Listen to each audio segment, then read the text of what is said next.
A man asked a stranger, "If I were your best friend, or perhaps your favorite child, what would you tell me in secret is the true dividing line between ordinary men and those with an enlightened understanding?" And the stranger pretended to reply, "Ordinary people believe that they are what they are, while the awakened know that they are what they are." And the man said, "I fail to grasp the distinction." And the stranger again pretended to respond, "Ordinary people believe that they are what they are, but ordinary people base their belief of what they are on their thinking, while those with an expanded awareness do not fall into such a hole."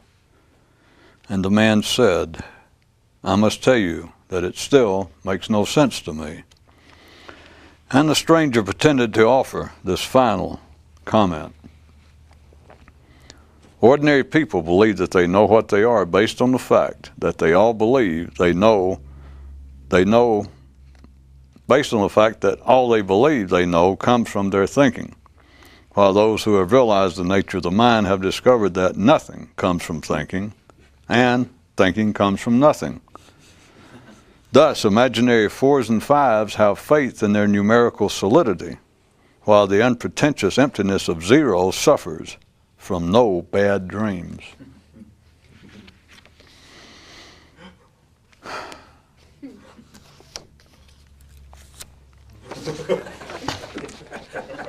And now some news from our science desk. On the planet Hodar, all dreams are bad dreams. And now some follow-up news from our inner science department. All the worlds are in you. So you can see where that puts all hopes, dreams, fears, and nightmares. There was once a faraway liar galaxy in which one planet could not attack or even feel animosity toward another planet unless the first planet believed that the other planet was beyond its physical surface. I will kick no ass unless it's not mine.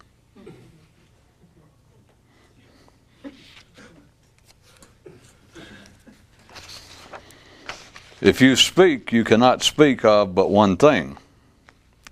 Thus, all speech is disingenuous in that it never has in mind just the thing that it refers to, but something else as well. Simply put, nothing is hot, since when hot is said, cold is also thought of. Only your nonverbal essence is free from this jumble. One man told his mind, "You should get out more." One man's mind told him, "You should get out more." One man told himself, "You should get out more." One man told himself, "You should get out more." One man told himself, "You should get out more." And one man finally told himself that he was not his mind, he was not himself, and even if he was, who did that then leave to be talking to himself like that?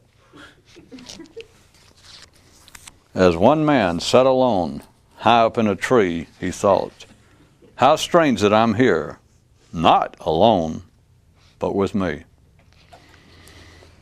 There was once a ship whose crew perceived the difference between the many and the few to be that the many are always in a crowd, even when by themselves, while the few are always by themselves, even when in a crowd. As he stood on the dock with his head half cocked, a man mused, "Things in a bunch, things in a bunch. Might still disconnect, at least that's my hunch." A father said to a son, "I'm going to tell you something, and if you'd like, you can go ahead now and look puzzled and say, 'Huh?' and get it over with instead of waiting till I've told you. Here it is. The basis of all ignorance, irritation, and unrest is thought. The basis of all things that go wrong is thought. So what do you think of that, me laddie?" And the kid had the momentary wits about him not to step into such fresh doo-doo. One man's radio finally responded to his accusations of its redundancy. Why are you picking on me? There are only so many songs available. After his initial study of himself, one man had concluded that I can either be here or not be here. Then some years later revised his view thusly: I can either be here or not be here, but in either case it is the totality of me that is in one place or the other, and not a part of me there with another part of me simultaneously aware thereof, as I realize now was my long-held assumption. You can read a story and become part of the story, but you are mistaken to go on believing that you can be you reading the story and be aware when you become part of it. Mental memory can so mangle reality as to make anything seem possible. As they lined their cars up awaiting the starting flag, a voice from number 6 called over to car 18 saying, I could better accept the notion of karma if someone would show me where the race begins. A man standing trackside with a burger and a beer in hand suddenly was struck. Am I in Daytona or someone's mind? South of the border, it's T and A. North, C and E.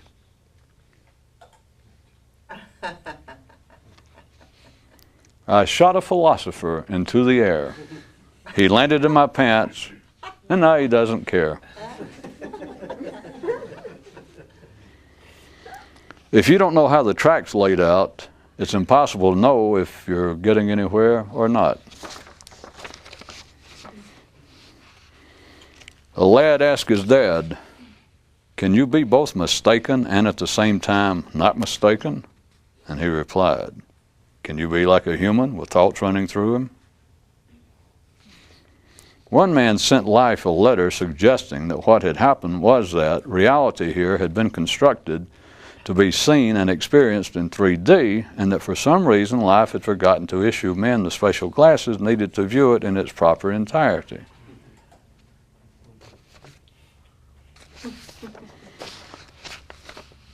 A man who wished to take an inner voyage received these sailing tips. When the wind blows, waves are formed. When waves are formed, the wind will blow, which initially helped him not, but later helped him heaps. The dead have not left us, and do note, their corpses float. When sufficiently decayed, the sea floor gives up all lifeless matter, and the true voyagers realize that the cosmic waters are all without them, all within them. A man newly returned to the city looked around at the popular arts and thought, a little aggression is not unexpected, but it doesn't have to be institutionalized. Don't feel dumb. No one in the city or the immediate suburbs understood what he meant either. While engaged in a 900 number call to life one day, a man asked, if metaphors can be detected in the words of those who intend none, and missed and found in the words of those who do, am I supposed to be learning some lesson about the nature of words? Maybe even beyond the matter of metaphors and intentions? And Life replied, it's Mozart from the chest up, Sousa from the waist down. Dante on Mondays, Wednesdays, and Fridays, Machiavelli the other days.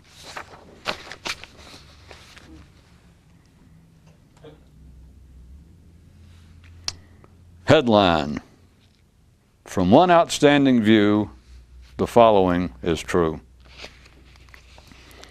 The biggest problem with thoughts is that they can make you feel that you're dumber than you actually are. But the really worst thing about thoughts is that they can make you accuse yourself of being dumber than anyone actually is. While in the midst of a game of casino with life, a man asked, Is there one neighborhood in the universe in which it is better to live than another? And Life replied, building nines. One man named the heart of his day, sleep on your own time. He had a brother who tried to never leave his house without either taking him with him or leaving him in charge behind. Give me all your aces. Rook to queen's 4, 8 ball side pocket. Headline. Oh, now from this, our transcendental field guide, how to spot that a mystic is in trouble. He's talking. Wait, make that serious trouble. Headline, a sketch of progress, pertinent travel. Go new places in new ways. Don't go anywhere. And speaking of beneficial change, listen to what one man has to say. For a while, if I watched dramas, they made me laugh. Now watching comedies doesn't make me laugh. Amongst the few on their own, progress can assume unexpected forms. There was once a prince who went to war against a particular enemy, and for years therewith struggled. Then a day came wherein the prince revised his view of this opposition and took up arms against a new foe. But, as it turned out, the new enemy proved to be simply a mouthpiece for the original one. In one city, the most popular brand of intoxicating smokes is thoughts and words. There are two circumstances under which it is futile to try and study yourself. One is when there is no self to study, and the other is when there is no self to do the study. Hey, get out of here. Hey, who said that? Hey, we could keep this up forever. Hey, I guess you're right. This fact just in. A viewer complains about an earlier story. Quote, I wish you had not made mention of the seafloor always giving up and letting rise dead matter, for it has caused me to now picture the thoughts in my mind in a similar fashion. Thanks for nothing. Thanks for something. Thanks for a lot, and thanks a lot. I intend that final thanks a lot to be sarcastic, I think. Yours, etc. And now our joke for the day. There was once a man who took himself seriously. And now our not joke for the day. In a mousetrap, one man caught a water buffalo. And one man's operational attitude for the day. Not in spite of, not because of, and certainly not otherwise of. From one local view, there are two kinds of earthly creatures, the verbal and the nonverbal. And likewise, from a local view, there are two kinds of verbal creatures, those who are simply verbal as the Spirit moves them, and then a few others who have taken a personal, though willfully impassionate interest in the source, significance, power, and purpose of the verbal. It's easy and ancient enough to allude to the power of words, yet staggeringly tricky to actually grasp it. One man says, I've just about come to the conclusion, though I admit that I still don't feel I fully understand it, yet I'm almost thoroughly convinced that we have a choice of either being able to be conscious by way of our mind or by way of our nature. Don't ask me to try and explain it any further.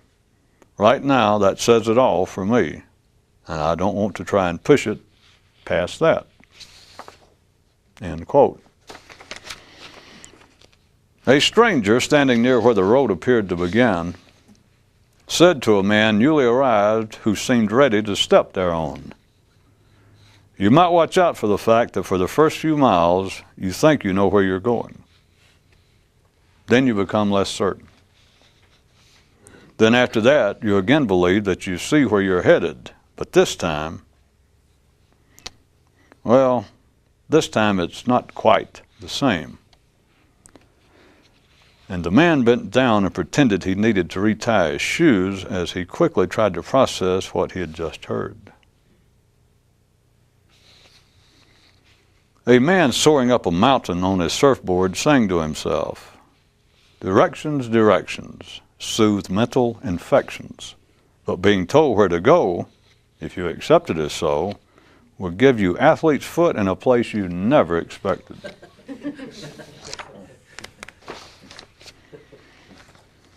A man asked his thoughts, "Am I truly experiencing bad times or just experiencing you?"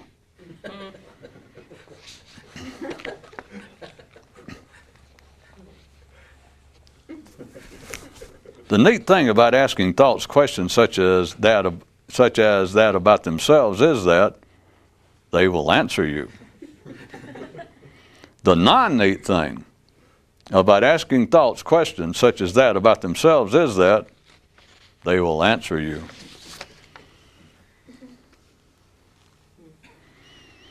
The magician finally relented and said to the prince, "All right, I will reveal to you the secret of gain and progress. You must simply step outside the universe, then reach back in and grasp that which you wish to affect."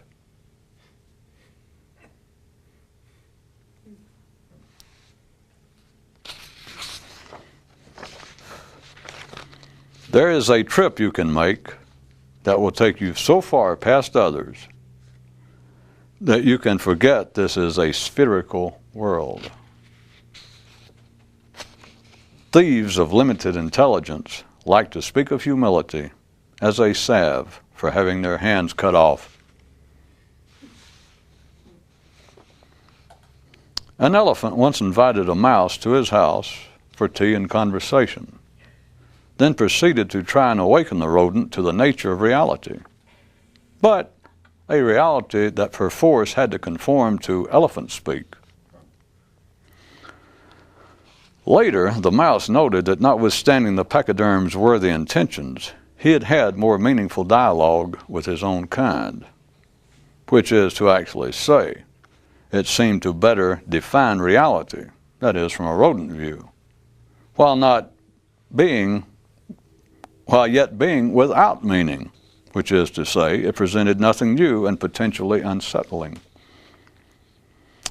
So perhaps it's as your mother always said, it's best not to talk to strangers. Headline: The latest news concerning the search for that all-important secret information necessary to lead one to that new state of awareness. Fools seek the way from those offering the way. The alert look for it in their own mind.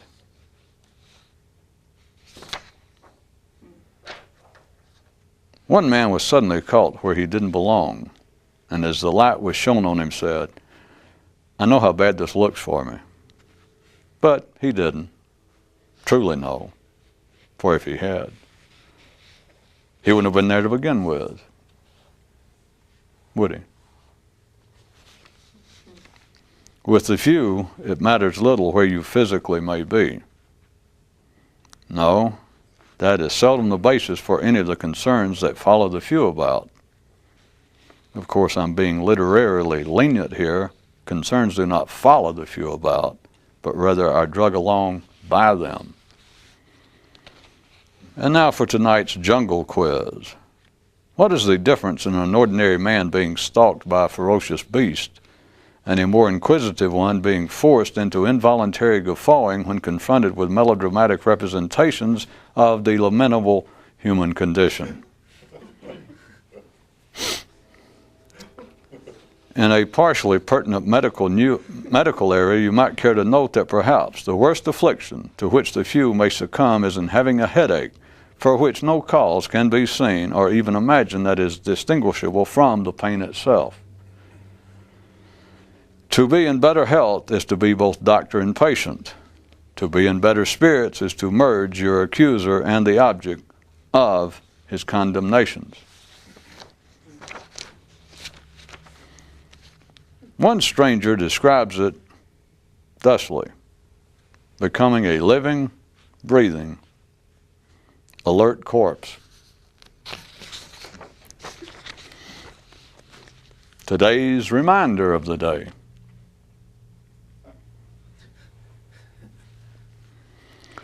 If things can be more connected than is normally perceived, then they can be also more unconnected than believed. Okay, another reminder.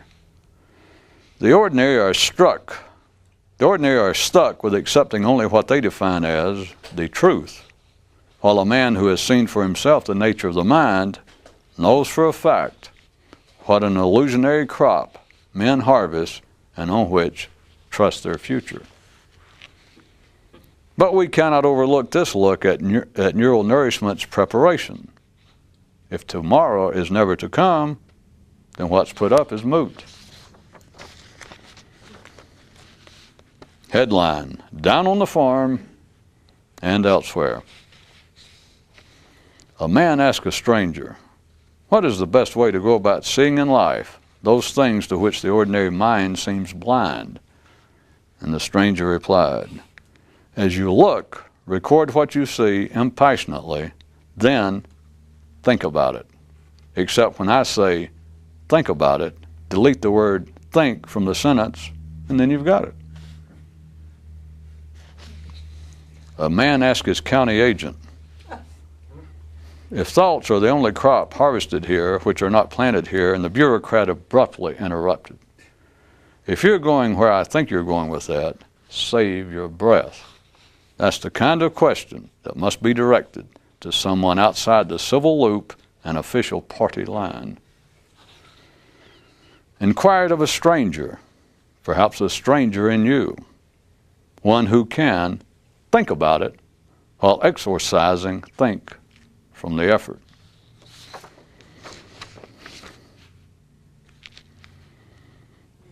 There was this one world on which the creatures were born being able to fly. But since there was much work needed to be done on the ground, life caused them to take up talking.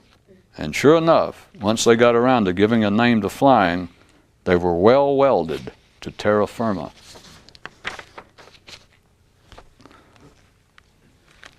At a support group meeting of agitated, upset fleas, a suggestion was made that they all carry about pictures of the human mind to make themselves feel better.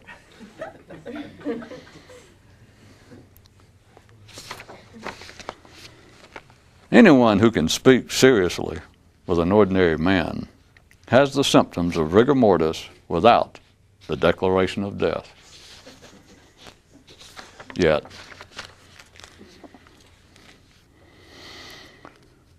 the approach to thinking as formulated by one man: allow yourself only those thoughts which cannot have any variation of themselves.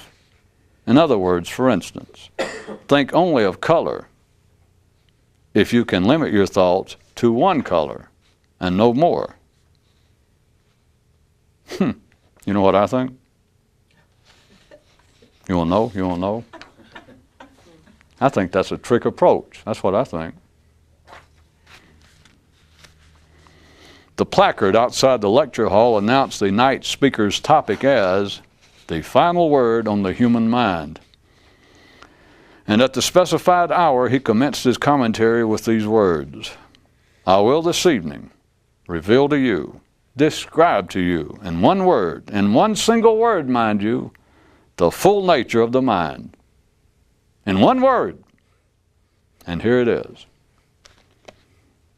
mind. Thank you and good night. On a faraway, long ago world, liar, the preeminent creatures thereon made an original spelling error which no one ever corrected and which thus persisted right up to their end. The error was that someone initially spelled lecture hall as lecture hell. There appears to be some ill-defined limits to which life will allow man to introduce continually verbal faux pas, and those who go there beyond are made to ultimately suffer some sort of consequences, or else seem to slip themselves into some other state of consciousness, wherein they see through the illusion that words have any consequences. Whatever you do, don't ever let life know that I told you that. Just think, if it wasn't for talk, no one would ever appear ridiculous.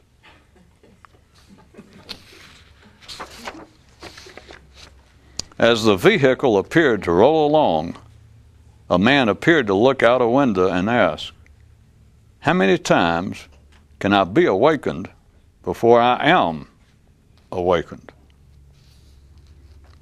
And on the vehicle seemed to roll. In the mind, to seek a goal is to establish a goal, unobtainable.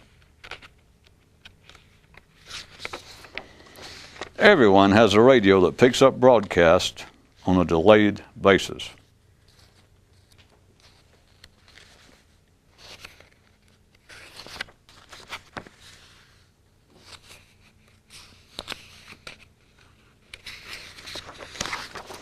Man's ordinary state of mental awareness is like a hypnotist who has himself as a subject. And don't say that this can't be done.